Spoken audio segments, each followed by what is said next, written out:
رمضان ختم ہونے والا تھا اور میرے بچے عید کے لیے کپڑے مانگ رہے تھے، تو باقی رشتہ دار میری بے بسی پر ہنس رہے تھے۔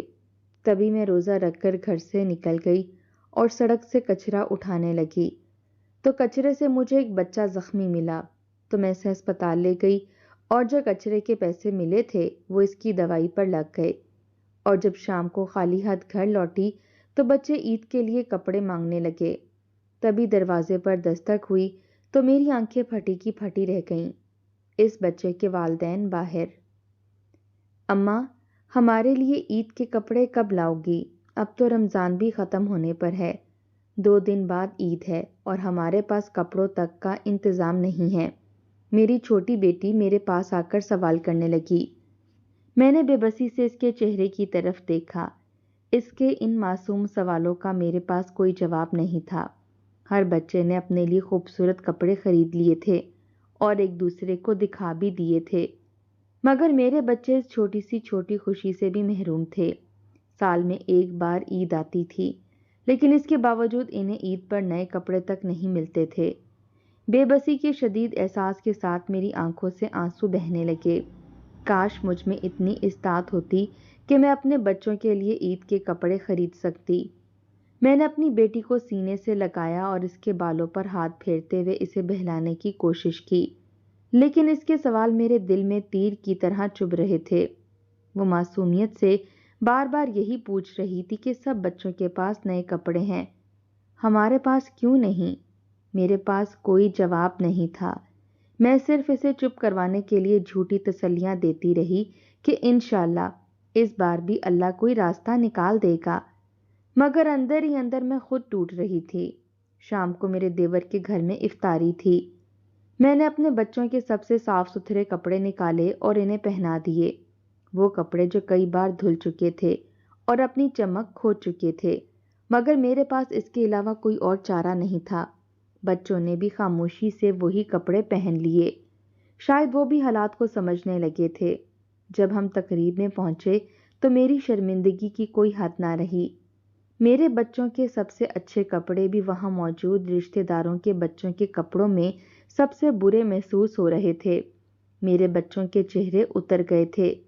گڑیا اور شہروز کی آنکھوں کی بے بسی مجھ سے چھپی ہوئی نہیں تھی۔ وہ دوسرے بچوں کو دیکھ رہے تھے جو خوشی سے اپنے نئے کپڑے دکھا رہے تھے، کوئی اپنی جوتی دکھا رہا تھا اور کوئی اپنی چوڑیاں۔ میرے بچوں کی نظریں بار بار ان چیزوں پر جا کر رک جاتی تھیں اور پھر خاموشی سے جھک جاتی۔ میں دل ہی دل میں پچھتانے لگی کہ کاش میں یہاں نہ آتی۔ یہ سب دیکھنے سے بہتر تھا کہ ہم اپنے چھوٹے سے گھر میں ہی رہتے۔ میرے دیور کے بچوں نے میرے بچوں کو اپنے کمرے میں لے جا کر اپنی عید کی تیاریاں دکھانا شروع کر دیں۔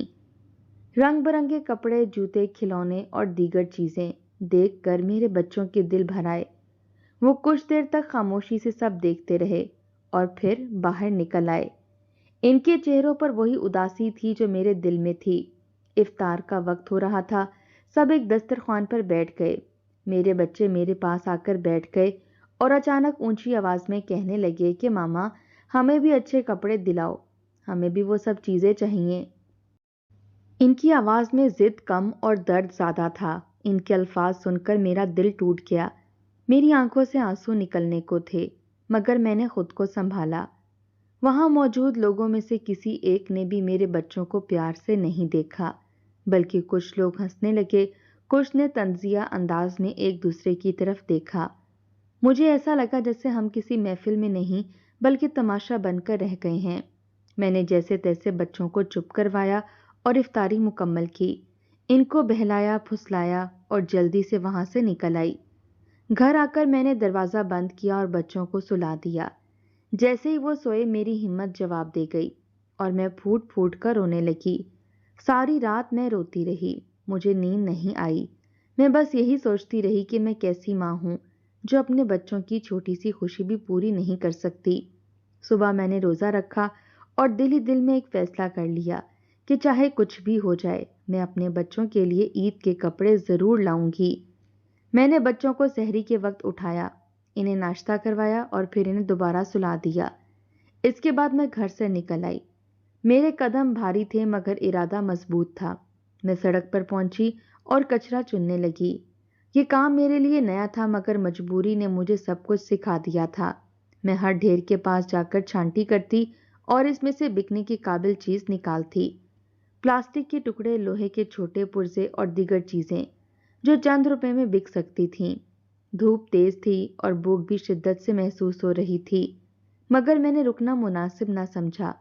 میرے ذہن میں صرف اپنے بچوں کے چہرے تھے اور ان کی وہ خواہش جو وہ کل پوری نہ کر سکے تھے۔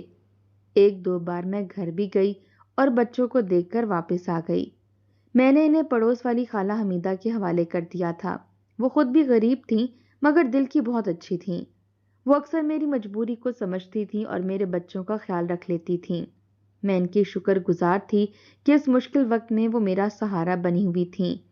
پورا دن میں نے محنت کی، میرے ہاتھ گندے ہو چکے تھے، کپڑے پسینے سے بھیگ گئے تھے اور جسم تھکن سے چور ہو رہا تھا، مگر میں رکی نہیں۔ آخر کار شام تک میرے پاس کافی ساری چیزیں جمع ہو گئیں۔ میں نے وہ سب ایک کباڑیے کو بیچ دیں۔ اس نے مجھے کچھ پیسے دیے جو میرے لیے کسی خزانے سے کم نہیں تھے۔ میں نے ان پیسوں کو مضبوطی سے مٹھی میں پکڑا اور میری آنکھوں میں آنسو آ گئے۔ یہ آنسو دکھ کے نہیں بلکہ ایک امید کے تھے۔ مجھے لگا جیسے اللہ نے میری محنت دیکھ لی ہے، شاید اب میں اپنے بچوں کے لیے کچھ نہ کچھ لے سکوں گی، شاید اس بار عید پر میرے بچوں کے چہرے پر بھی خوشی سے چمک اٹھیں گے۔ میں نے ان پیسوں کو مضبوطی سے مٹھی میں پکڑا اور آہستہ آہستہ گھر کی طرف چلنے لگی۔ میرے قدموں میں تھکن تھی مگر دل میں ایک عجیب سی خوشی بھی تھی کہ آج شاید میں اپنے بچوں کے لیے کچھ لے سکوں گی۔ راستہ لمبا لگ رہا تھا مگر میں بار بار اپنی مٹھی کھول کر ان پیسوں کو دیکھتی اور پھر بند کر لیتی، جیسے ڈر ہو کہ کہیں یہ خواب نہ ہو اور سب کچھ اچانک ختم نہ ہو جائے۔ میں ابھی کچھ ہی دور چلی تھی کہ میری نظر ایک اور کوڑے کے بڑے سے ڈھیر پر پڑی۔ یہ جگہ ایک ہاؤسنگ سوسائٹی کی پچھلی طرف تھی جہاں امیر لوگ اپنا کچرا پھینکتے تھے۔ اس ڈھیر میں سے کچھ چیزیں چمک رہی تھیں۔ مجھے لگا شاید یہاں سے مجھے پیتل یا کوئی قیمتی دھات مل جائے جسے بیچ کر میں مزید پیسے کما سکوں۔ میرے ذہن میں فوراً بچوں کے کپڑوں کا خیال آیا اور میں بغیر سوچے سمجھے اس ڈھیر کی طرف بڑھ گئی۔ میں نے جھک کر کچرا الٹ پلٹ کرنا شروع کیا۔ اچانک مجھے ایک ہلکی سی کرہانے کی آواز سنائی دی۔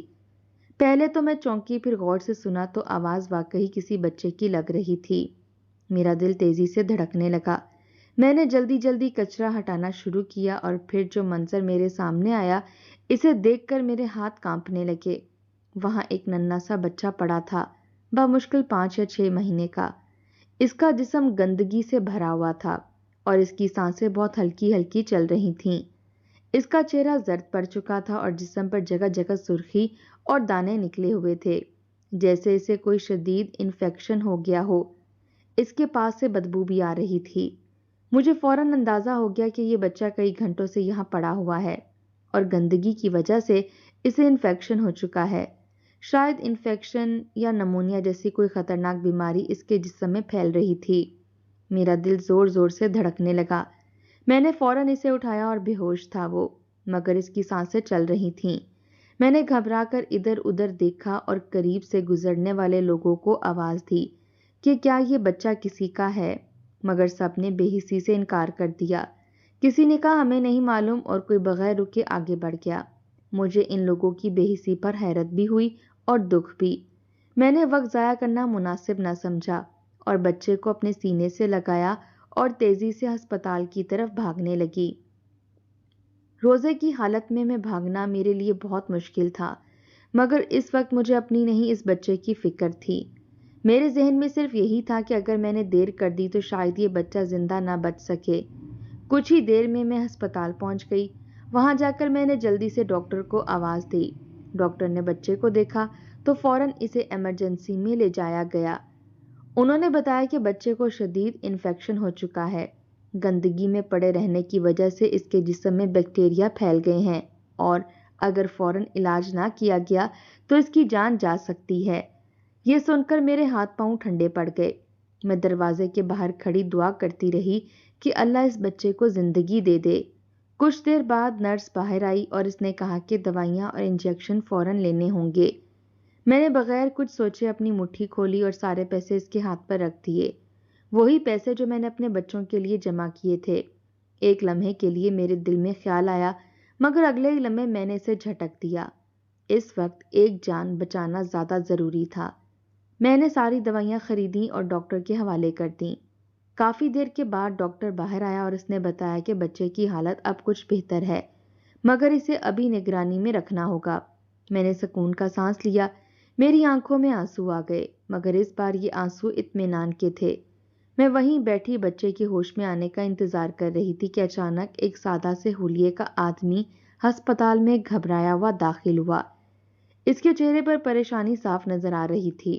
وہ ہر کسی سے ایک ہی سوال کر رہا تھا کہ کیا کسی نے ایک چھوٹا سا بچہ دیکھا ہے؟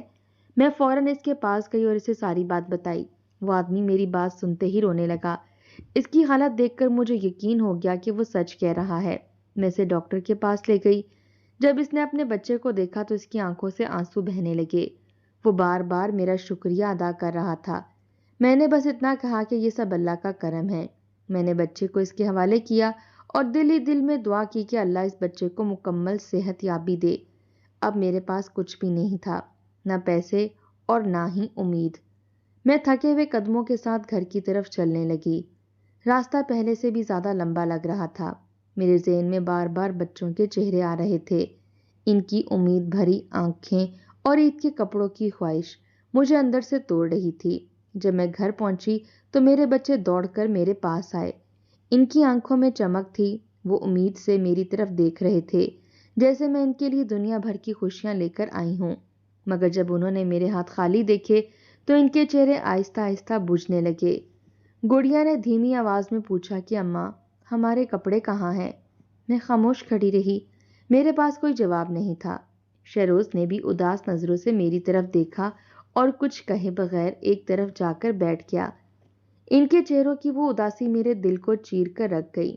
میں نے بامشکل خود کو سنبھالا اور انہیں سینے سے لگا لیا، مگر میرے دل کے اندر ایک طوفان برپا تھا۔ میں جانتی تھی کہ آج میں نے ایک جان بچائی ہے، مگر اپنے بچوں کی خوشی ایک بار پھر ادھوری رہ گئی تھی۔ میں نے بامشکل خود کو سنبھالا اور بچوں کو سینے سے لگا لیا، مگر میرے دل کے اندر ایک عجیب سا طوفان برپا تھا۔ ایک طرف اس بات کا سکون تھا کہ میں نے ایک جان بچائی ہے، اور دوسری طرف اپنے بچوں کی ادھوری خواہشوں کا بوجھ میرے دل کو توڑ رہا تھا۔ گڑیا میرے کندھے سے لگی ہوئی خاموشی سے آنسو بہا رہی تھی، جبکہ شہروز ایک کونے میں جا کر بیٹھ گیا تھا اور زمین کو گھور رہا تھا، جیسے وہ اپنی قسمت سے ناراض ہو۔ میں نے انہیں بہلانے کی بہت کوشش کی، مگر اس بار میرے الفاظ میں وہ طاقت نہیں تھی جو ان کے دل کو تسلی دے سکتی۔ آخر کار میں نے انہیں پانی پلایا اور تھوڑی دیر بعد وہ دونوں تھکن اور اداسی کے باعث وہیں لیٹ گئے۔ گھر میں عجیب سی خاموشی چھا گئی۔ باہر افطار کا وقت ہو چکا تھا، مگر میرے گھر میں نہ کوئی خاص کھانا تھا، نہ خوشی کا کوئی رنگ۔ میں نے چولہے پر رکھی سوکھی دال کو گرم کیا اور چند سوکھی روٹیاں پلیٹ میں رکھ دیں۔ دل تو نہیں چاہ رہا تھا، مگر میں نے خود کو مجبور کیا کہ کچھ کھا لوں تاکہ ہمت برقرار رہے۔ ابھی میں نے پہلا نوالا ہی توڑا تھا کہ اچانک دروازے پر دستک ہوئی۔ میں چونک گئی۔ اس وقت کون ہو سکتا ہے؟ میرے دل کی دھڑکن تیز ہو گئی۔ میں آہستہ آہستہ دروازے کی طرف بڑھی اور دروازہ کھولا۔ دروازہ کھلتے ہی میری آنکھیں حیرت سے پھیل گئیں۔ میرے سامنے وہی سادہ حلیے والا آدمی کھڑا تھا جسے میں نے اسپتال میں دیکھا تھا، مگر اس بار وہ اکیلا نہیں تھا۔ اس کے پیچھے بڑی بڑی گاڑیاں کھڑی تھیں۔ ان گاڑیوں کے ساتھ کچھ لوگ بھی کھڑے تھے اور ان سب کے درمیان ایک باوقار خاتون کھڑی تھی۔ اس کا لباس بہت قیمتی تھا اور اس نے خوبصورت زیورات پہن رکھے تھے۔ اس کے چہرے پر تھکن اور پریشانی کے آثار تھے اور آنکھوں سے مسلسل آنسو بہہ رہے تھے۔ اس کی گود میں وہی بچہ تھا جسے میں نے کچرے کے ڈھیر سے اٹھایا تھا۔ جیسے اس کی نظر مجھ پر پڑی، وہ تیزی سے میری طرف بڑھی اور میرے قدموں میں بیٹھ گئی۔ میں گھبرا گئی اور فوراً اسے اٹھانے کی کوشش کی، مگر وہ بار بار میرا ہاتھ پکڑ کر روتی ہوئی کہنے لگی کہ تم نے میرے بچے کی جان بچا لی۔ تم نہ ہوتی تو آج میرا بچہ میرے پاس نہ ہوتا۔ میں تمہارا یہ احسان کبھی نہیں بھول سکتی۔ میں نے اسے بڑی مشکل سے اٹھایا اور تسلی دینے لگی کہ یہ سب اللہ کا کرم ہے، میں نے تو بس اپنا فرض ادا کیا ہے۔ وہ مسلسل روتی رہی اور میرے ہاتھ چومتی رہی۔ میرے لیے یہ سب بہت غیر متوقع تھا۔ میں نے انہیں گھر کے اندر آنے کو کہا۔ وہ سب میرے چھوٹے سے گھر میں داخل ہوئے۔ میں نے جلدی سے چارپائی پر چادر سیدھی کی اور انہیں بیٹھنے کو کہا۔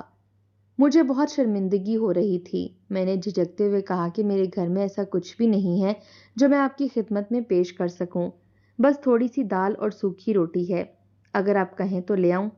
وہ خاتون بولی کہ نہیں بہن، جو بھی ہے وہی لے آؤ، تمہارے ہاتھ کا کھانا میرے لیے کسی نعمت سے کم نہیں ہے۔ میں نے کچن میں جا کر وہی سادہ سا کھانا پلیٹ میں رکھا اور ان کے سامنے لا کر رکھ دیا۔ وہ بڑے ادب سے چھوٹے چھوٹے نوالے لینے لگیں۔ ان کی آنکھوں سے اب بھی آنسو بہہ رہے تھے۔ انہوں نے ایک نوالا کھاتے ہوئے کہا کہ میرے لیے یہ کھانا کسی تبرک سے کم نہیں، تم میرے لیے مسیحا ہو۔ اللہ نے مجھے سالوں بعد اولاد سے نوازا ہے، لیکن میری نوکرانی کو لالچ آ گیا، اس نے میرے بچے کو اغوا کر لیا، لیکن میں نے گھر کے CCTV فوٹیج میں اس کو اپنے بچے کو اغوا کرتے دیکھ لیا تھا، اس لیے اپنے آدمی اس کے پیچھے لگا دیے۔ جب اس نے دیکھا کہ وہ ہم سے نہیں بچ سکتی تو اس نے میرے بچے کو کچرے کے ڈھیر میں پھینک دیا، اور ہمیں ڈھونڈنے پر بھی معلوم نہیں ہو سکا کہ ہمارا بچہ کہاں ہے۔ ہم نے اس نوکرانی کو تو پولیس کی تحویل میں دے دیا، لیکن وہ اپنا منہ کھولنے کے لیے تیار نہیں تھی۔ اس نے اپنا جرم ابھی تک قبول نہیں کیا، اور میں اور میرا شوہر صبح سے مارے مارے اپنے بچے کی تلاش میں پھر رہے تھے۔ تم ہمارے لیے کسی فرشتے کی طرح ہو۔ ڈاکٹر نے بتایا کہ اگر میرے بچے کا بروقت علاج نہ ہوتا تو وہ دنیا سے چلا جاتا۔ تم نے اپنی جمع پونجی ہمارے بچے پر لٹا دی۔ ان کی بات سن کر میری آنکھیں بھی نم ہو گئیں۔ میں نے کبھی سوچا بھی نہیں تھا کہ میری معمولی سی کوشش کسی کے لیے اتنی بڑی بن جائے گی۔